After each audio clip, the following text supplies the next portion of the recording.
This news update is brought to you by... This is how we flow. Oh, the offers are quite exciting, and the prices will leave you smiling. Everybody's got a cheerful glow. Get the new Samsung J5 plus 1 gig free data starting at just $345.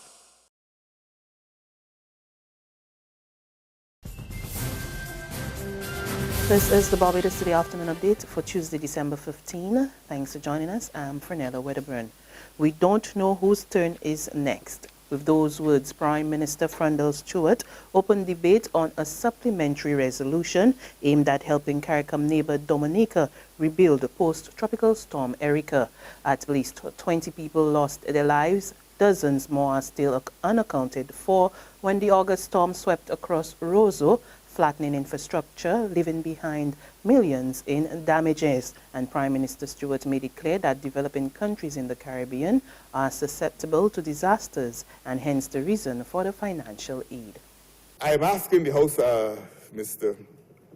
asking this committee, Mr. Chairman, to support this resolution which seeks to make this contribution to the government of Dominica to assist in the recovery efforts following the impact of Tropical Storm Erica on August the 27th this year. As I said, we don't know whose turn is next.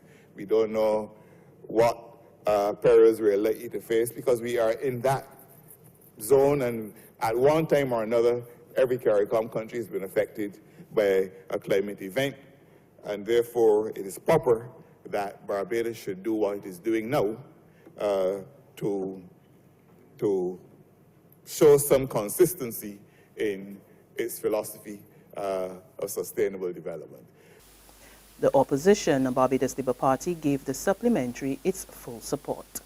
We support this supplementary, but more importantly, I want to associate myself with the words of the Prime Minister as it relates to the country and the region's efforts in being able to hold the rest of the world to account for their behavior in relation to the kind of environmental degradation and the unrestrained use of fossil fuels and the consequences that it has brought to people like us. In other news, the general manager of the Arawak Cement plant in St. Lucie, Rupert Green, is calling it quits. Green's resignation comes just months after the company underwent a major restructuring exercise. That process resulted in 40 employees being sent home. Green has been the general manager of the company since 2008. He joined as an accountant in 1995. The reasons for his departure is not yet known. Barbados is getting high marks for its berthing facilities. It comes from Romanian-born British yachtsman Jimmy Cornell, who is currently in the country getting a first-hand look at the docks here in preparation for next year's Barbados 50 Odyssey. Cornell, who first visited Barbados 25 years ago in the first Atlantic Rally for Cruisers, says the facilities have come a long way from what it was back then. The facilities in 1989 were basically non-existent. The boats were cleared in at the shallow draft, and then they set to anchor in Carlisle Bay. There was absolutely no way for people to relax after having crossed the Atlantic. There had to be a tanker, there were no facilities, and people were very unhappy about it. I made this point on several occasions to the tourism board at the time, and nothing was being done. Here I am now, 26 later. Not only do we have this excellent facility here right in the heart of Bridgetown, but also a new marina is being developed in the shallow draft. These 2 points will attract many boats in the future. The founder of the World Cruising Club tells Barbados Today he is now contemplating bringing his major events to the country, given the upgrades. Not only am I going to bring Barbados 50 Odyssey to Barbados in 2016, but all my other events. There are 3 transatlantic events: the Islands Odyssey, Atlantic Odyssey 1 in November, and Atlantic Odyssey 2 in January. And also, the icing on the cake will be the Blue Planet Round the World Odyssey, which started in 2014 and will finish in Barbados. In February or March 2017. In sports, 2 West Indies batsmen move up in the ICC player rankings. They are Trinidadian Darren and Barbadian Kraigg Brathwaite, who made marginal gains following their performances in the opening test match against Australia. Bravo moved up 2 spots to 25th position for scoring his side's lone century, while Brathwaite, who missed his century by 6 runs, moved up 7 places to 35th in the ranking. The 2 Australians who played a pivotal role in the West Indies' demise in 3 days, Adam Vogts and Sean Marsh, vaulted in the career best ranking. Vogts, who scored double centuries, moved 19 places to 15, and Marsh rose 17 spots to 37. There's regional and international news after this short break. It was days before Christmas. I had so much to do. Shopping, more shopping, and I was feeling blue. There's a mother, father, a wifey, and friend. Lots of things to buy, but there was no money to spend. I found the answer. The BT shopping spree. 15,000 in goodies. Free, free, free. It's easy to enter. Nothing hard to do. Follow my instructions and a winner can be you. Visit facebook.com/Barbados today. Do it quickly and fill out your form to enter this spree. Look, I'm shopping at the Cost You Less Mega Store. Come down, fill your trolleys with goodies and more. And like me, you too can say, ho, ho, ho. Secure your future, be financially strong. Since 1983, we have been there for you. A smart range of products, great tax benefits. We're the solution to your hopes and your dreams. The Barbados Workers Union Cooperative Credit Union. The Barbados Workers Union Cooperative Credit Union. Humble beginnings to smart loans, smart savings. Save smart and borrow smarter. That's the move for me. Stability, prosperity. We're the solution to your hopes and your dreams.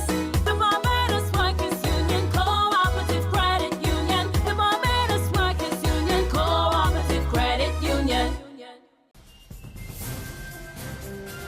To pick up with news from the Bahamas, where 8 men, including an alleged drug lord, were extradited to the United States on drug smuggling charges. The move is the largest extradition for the Bahamas in history. More in this report from Cleopatra Murphy of ZNS News. Alleged drug lord Melvin Maycock Sr. was extradited to the United States Monday morning after fighting to avoid extradition for more than 10 years.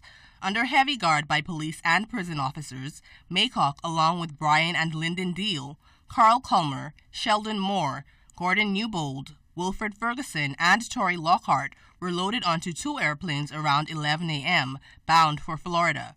The group had been fighting extradition requests of federal prosecutors in courts since 2004, hoping to avoid drug smuggling charges. The extradition and order of committal for the men was approved by the Magistrates Court on May 7, 2013.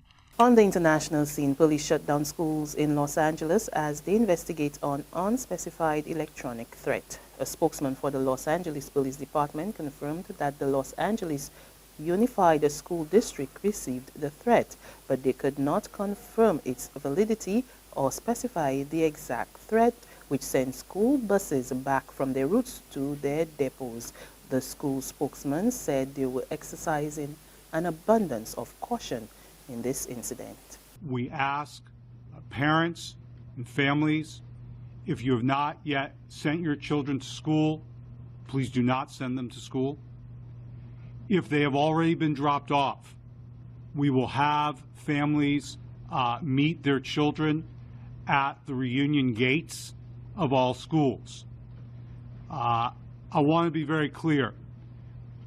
We need the cooperation of the whole of Los Angeles today. We need families and neighbors to work together with our schools and with our employees to make sure our kids are safe throughout the day. We need employers to show the flexibility that a situation like this demands. And that's our afternoon update, but you can join us again this evening for the very latest. You can also visit our website at www.barbadostoday.bb for more news and sports. Also, subscribe to our e-paper, our email updates, and like us on Facebook. We are also on Izumi Media and bus terminals or screenplay at supermarkets and gas stations near you, as well as Channel 101 on Flow TV and Mix 96.9 FM. I'm Frenella Wedderburn. Good afternoon.